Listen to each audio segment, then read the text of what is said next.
Online ಮಗ YouTube ಚಾನಲ್ಗೆ ಸ್ವಾಗತ ಸುಸ್ವಾಗತ. ಇನ್ನೂ ಯಾರು ನಮ್ಮ ಚಾನಲನ್ನು ಸಬ್ಸ್ಕ್ರೈಬ್ ಮಾಡ್ಕೊಂಡಿಲ್ಲ ಆದಷ್ಟು ಬೇಗನೆ ಸಬ್ಸ್ಕ್ರೈಬ್ ಮಾಡ್ಕೊಳ್ಳಿ ಎಂದು ಹೇಳುತ್ತಾ ಇವತ್ತಿನ ಈ ವಿಡಿಯೋನ ಸ್ಟಾರ್ಟ್ ಮಾಡ್ತಾ ಇದ್ದೀನಿ. ನೀವೆಲ್ಲ ಪ್ರತಿ ತಿಂಗಳು ಸೆಲ್ಫ್ ಡೆಕೋರೇಷನನ್ನು ಮಾಡುವುದು ಕಡ್ಡಾಯವಾಗಿತ್ತು. ಆದರೆ ಈಗ 3 ತಿಂಗಳಿಗೊಮ್ಮೆ ಸೆಲ್ಫ್ ಡೆಕೋರೇಷನ್ ಮಾಡುವುದು ಕಡ್ಡಾಯವಾಗಿದೆ. ಮಾರ್ಚ್, ಏಪ್ರಿಲ್, ಮೇ ತಿಂಗಳ 3 ತಿಂಗಳ ಸೆಲ್ಫ್ ಡೆಕೋರೇಷನನ್ನು ನೀವು ಮೇ ತಿಂಗಳಲ್ಲಿ ಮಾಡಿದ್ದೀರಿ. ಈ ಸೆಲ್ಫ್ ಡೆಕೋರೇಷನವು ಎಸ್ ಆಗಿದೆಯೋ ಅಥವಾ ಇಲ್ಲವೋ ಅಂತ ತಿಳಿದುಕೊಳ್ಳಬಹುದು. ಹಾಗೆ ಈ 3 ತಿಂಗಳ ಅಮೌಂಟ್ ನಿಮಗೆ ಬರ್ತದೋ ಅಥವಾ ಬರಲ್ವೋ ಅಂತ ಈ ವಿಡಿಯೋದಲ್ಲಿ ನೀವು ತಿಳಿದುಕೊಳ್ಳಬಹುದು.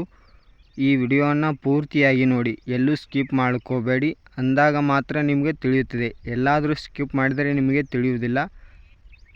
ಈ ವಿಡಿಯೋನ ಪೂರ್ತಿಯಾಗಿ ನೋಡಿ, ಆದಷ್ಟು ಹೆಚ್ಚೆಚ್ಚು ಜನರಿಗೆ ಶೇರ್ ಮಾಡಿ ಎಂದು ಹೇಳುತ್ತಾ ಇವತ್ತಿನ ಈ ವಿಡಿಯೋನ ಸ್ಟಾರ್ಟ್ ಮಾಡ್ತಾ ಇದ್ದೀನಿ. ಇನ್ನೂ ಯಾರು ನಮ್ಮ ಚಾನಲನ್ನು ಸಬ್ಸ್ಕ್ರೈಬ್ ಮಾಡದೆ ಹಾಗೆ ನೋಡ್ತಿದ್ದೀರೋ ಅವರೆಲ್ಲ ಸಬ್ಸ್ಕ್ರೈಬ್ ಮಾಡ್ಕೊಳ್ಳಿ. ಆದಷ್ಟು ಬೇಗನೆ ಸಬ್ಸ್ಕ್ರೈಬ್ ಮಾಡ್ಕೊಳ್ಳಿ ಎಂದು ಹೇಳುತ್ತಾ ಈ ವಿಡಿಯೋನ ಸ್ಟಾರ್ಟ್ ಮಾಡ್ತಾ ಇದ್ದೀನಿ. ಮೊದಲಿಗೆ ನಿಮ್ಮ ಮೊಬೈಲಲ್ಲಿರುವ ಗೂಗಲನ್ನು ಓಪನನ್ನು ಮಾಡಿಕೊಂಡು ಸರ್ಚ್ ಅಂತಕ್ಕಂಥ ಬಟನ್ ಮೇಲೆ ಕ್ಲಿಕ್ಕನ್ನು ಮಾಡಿಕೊಂಡು ಜಸ್ಟ್ ನೀವು ಸೇವಾ ಸಿಂಧು ಅಂತ ಟೈಪ್ ಮಾಡಿ. ಟೈಪ್ ಮಾಡಿದ ಬಳಿಕ ಒಂದು ವೆಬ್ಸೈಟ್ ಬರುತ್ತೆ, ಸೇವಾ ಸಿಂಧು ಅಂತಕ್ಕಂಥದ್ದು. ಆ ವೆಬ್ಸೈಟ್ ಮೇಲೆ ಕ್ಲಿಕ್ಕನ್ನು ಮಾಡಿಕೊಳ್ಳಿ.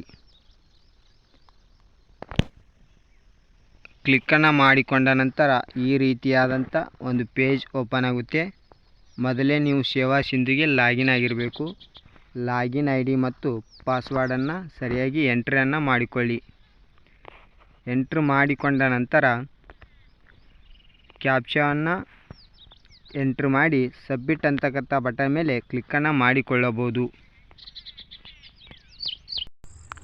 ನಂತರ ಈ ರೀತಿಯಾದಂಥ ಒಂದು ಹೊಸ ಪೇಜ್ ಓಪನ್ ಆಗುತ್ತೆ. ನಿಮ್ಮ ಎಡಗಡೆ ಕಾಣ್ತಾ ಇದೆ ನೋಡಿ, ಅಪ್ಲೈ ಫಾರ್ ಸರ್ವಿಸ್ ಅಂತಕ್ಕಂಥದ್ದು. ಅದರ ಮೇಲೆ ಕ್ಲಿಕ್ಕನ್ನು ಮಾಡಿಕೊಂಡ ನಂತರ ವ್ಯೂ ಆಲ್ ಅವೈಲೇಬಲ್ ಸರ್ವಿಸ್ ಅಂತ ಕಾಣುತ್ತೆ. ಅದ್ರ ಮೇಲೆ ಕ್ಲಿಕ್ಕನ್ನು ಮಾಡಿಕೊಂಡು ನೀವು ಸೇವಾ ಸಿಂಧು ಅಂತ ಟೈಪ್ ಮಾಡಿ. ಸಾರಿ ಯುವ ನಿಧಿ ಅಂತ ಟೈಪ್ ಮಾಡಿ. ಜಸ್ಟ್ ನೀವು ಯುವ ನಿಧಿ ಅಂತ ಟೈಪ್ ಮಾಡಿ. ಯುವ ನಿಧಿ ಅಂತ ಟೈಪ್ ಮಾಡಿ ನೀವು ಸರ್ಚ್ ಅಂತಕ್ಕಂಥ ಬಟನ್ ಮೇಲೆ ಕ್ಲಿಕ್ಕನ್ನು ಮಾಡಿಕೊಳ್ಳಿ.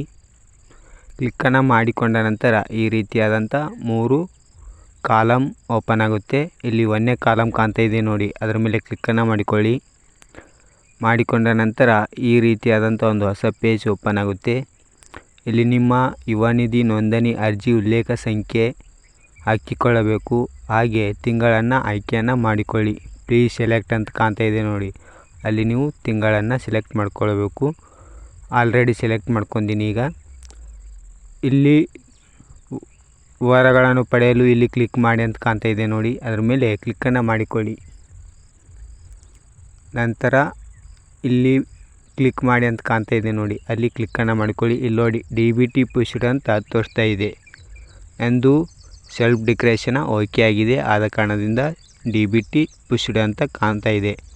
ಅಲ್ಲಿ ಅಪ್ಲಿಕೇಶನ್ ಉಲ್ಲೇಖ ಸಂಖ್ಯೆ, ಪಾವತಿ ಸ್ಥಿತಿ, ಪ್ರಸ್ತುತ ಸ್ಥಿತಿ, ಅರ್ಜಿದಾರರ ಹೆಸರು, ಅರ್ಜಿ ಸಲ್ಲಿಸಿದ ದಿನಾಂಕ, ನಿರುದ್ಯೋಗ ಸ್ವಯಂ ಘೋಷಣೆ ಈ ರೀತಿಯಾದಂಥ ಬಾಕ್ಸ್ನೊಳಗಡೆ ಓಪನ್ ಆಗುತ್ತೆ. ಎಲ್ಲ ಸರಿಯಾಗಿದೆಯಲ್ಲ ಅಂತ ಒಮ್ಮೆ ನೋಡಿಕೊಳ್ಳಿ. ಮತ್ತು ನೀವು ಏಪ್ರಿಲ್ ತಿಂಗಳದನ್ನು ಸೆಲೆಕ್ಟ್ ಮಾಡ್ಕೊಳ್ಳಿ. ಅಲ್ಲಿ ಕೂಡ DBT ಪುಷ್ಡ್ ಆಗಿದೆ. ಇಲ್ಲಿ ಕ್ಲಿಕ್ ಮಾಡಿ ಅಂತಕ್ಕಂಥ ಮೇಲೆ ಕ್ಲಿಕ್ಕನ್ನು ಮಾಡಿದಾಗ ಅಲ್ಲಿ ಅಪ್ಲಿಕೇಶನ್ ಸಂಖ್ಯೆ, ಪಾವತಿ ಸ್ಥಿತಿ, ಪ್ರಸ್ತುತ ಸ್ಥಿತಿ, ಅರ್ಜಿದಾರ ಹೆಸರು, ಅರ್ಜಿ ಸಲ್ಲಿಸಿದ ದಿನಾಂಕ, ನಿರುದ್ಯೋಗ ಸ್ವಯಂ ಘೋಷಣೆ ಈ ರೀತಿಯಾದಂಥ ಡಾಟಾ ಶೋ ಆಗುತ್ತೆ ನಿಮ್ಮದು. ಮತ್ತು ನೀವು ಮೇ ತಿಂಗಳನ್ನು ಸೆಲೆಕ್ಟ್ ಮಾಡಿಕೊಳ್ಳಿ. ಇಲ್ಲಿ ವಿವರಗಳನ್ನು ಪಡೆಯಿರಿ ಅಂತ ಕಾಣ್ತಾ ಇದೆ ನೋಡಿ, ಅದರ ಮೇಲೆ ಕ್ಲಿಕ್ಕನ್ನು ಮಾಡಿಕೊಳ್ಳಿ. ಅಪ್ಲಿಕೇಶನ್ ಉಲ್ಲೇಖ ಸಂಖ್ಯೆ, ಪಾವತಿ ಸ್ಥಿತಿ, ಪ್ರಸ್ತುತ ಸ್ಥಿತಿ, ಹೆಸರು, ಅರ್ಜಿ ಸಲ್ಲಿಸಿದ ದಿನಾಂಕ ಈ ರೀತಿಯಾದಂಥ ಡಾಟಾ ಶೋ ಆಗುತ್ತೆ. ನಿಮ್ಮದು ನೋಡಿಕೊಳ್ಳಿ ಎಂದು ಹೇಳುತ್ತಾ ಈ ವಿಡಿಯೋನ ಇಲ್ಲಿಗೆ ಮುಗಿಸ್ತಾ ಇದ್ದೀನಿ. ಮತ್ತು ಮುಂದಿನ ವಿಡಿಯೋದಲ್ಲಿ ಭೇಟಿಯಾಗೋಣ. ಅಲ್ಲಿವರೆಗೆ ನೋಡ್ತಾಯಿರಿ ಆನ್ಲೈನ್ ಮಗ ಯೂಟ್ಯೂಬ್ ಚಾನಲನ್ನು.